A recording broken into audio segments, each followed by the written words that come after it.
Hi guys, పైథాన్లో most important topic indentation. Indentation అంటే ఏంటో చెప్తాను వినండి.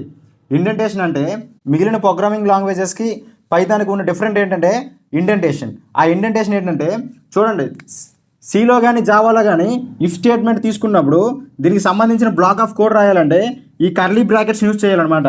సో ఈ కర్లీ బ్రాకెట్స్ మధ్యన మనం ఏ కోడ్ అయితే రాస్తామో ఈ బ్లాక్ ఆఫ్ కోడ్ అనేది ఇఫ్ స్టేట్మెంట్కి సంబంధించింది అనమాట.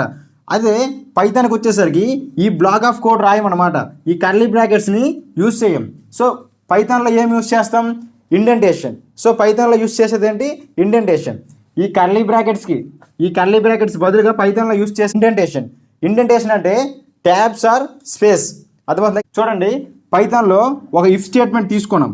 ఇఫ్ స్టేట్మెంట్ తీసుకున్నప్పుడు ఇక్కడ సెమీకోలం ఉంది కదా, ఈ కాలమ్స్ ఇచ్చాము అంటే చూడండి, ఈ కాలమ్స్ ఇచ్చామంటే ఇక్కడ ఇండెంటేషన్ స్టార్ట్ అయిందని అర్థం.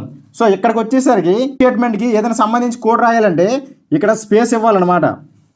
ఆ స్పేస్నే ఇండెంటేషన్ అంటారు. ఒక ట్యాబ్ స్పేస్ కానీ లేదా 4 పేజెస్ కానీ ఇస్తాం. ఆ 4 పేజెస్నే ఇండెంటేషన్ అంటాం. సో జావాలో కానీ స్లీలో కానీ కర్లీ బ్రాకెట్స్ యూజ్ చేస్తాం. అదే పైథాన్కి వచ్చేసరికి ఇండెంటేషన్ యూజ్ చేస్తాం. ఆ ఇండెంటేషనే స్పేసెస్ అనమాట. సో ఈ స్పేసెస్నే ఇండెంటేషన్ అంటాం. ఏదైనా మళ్ళీ చెప్తున్నా వినండి, ఏదైనా ఒక స్టేట్మెంట్కి మనం బ్లాక్ ఆఫ్ కోడ్ రాయాలంటే స్పేసెస్ని యూజ్ చేస్తాం లేదా ట్యాబ్ స్పేస్ని యూజ్ చేస్తాం. ఆ స్పేస్ని లేదా ఆ ట్యాబ్ స్పేసెస్ని ఇండెంటేషన్ అంటాం. ఓకేనా? దీని మీద మీకు ఒక ఎగ్జాంపుల్ ప్రోగ్రామ్ చెప్తాను వినండి. చూడండి, n వాల్యూ 50 ఇచ్చాను. ఇఫ్ కండిషన్ తీసుకున్నాను. n వాల్యూ 35 కన్నా ఎక్కువైతే పాస్ అని వస్తుంది, n వాల్యూ 35 కన్నా తక్కువ అయితే ఫెయిల్ అని వస్తుంది. ఇక్కడున్న స్పేసెస్ని బట్టే ఈ స్టేట్మెంట్ దీనికి సంబంధించిందని మీరు అర్థం చేసుకోవాలి. అర్థమవుతుందా? సో ఈ ప్రింట్ ఫంక్షన్ అనేది ఇఫ్ స్టేట్మెంట్కి సంబంధించింది, ఈ ప్రింట్ ఫంక్షన్ అనేది ఎల్స్కి సంబంధించి. సో ఇక్కడ స్పేసెస్ని బట్టి మీరు దేనికి సంబంధించింది అర్థం చేసుకోవాలి. అర్థమవుతుందా? సో ఈ ప్రింట్ ఎఫ్ అనేది దేనికి సంబంధించింది కాదు. ఓకేనా? 35 కన్నా n వాల్యూ 55 కాబట్టి 35 కన్నా ఎక్కువ ఉంది కాబట్టి పాస్ అని వస్తుంది.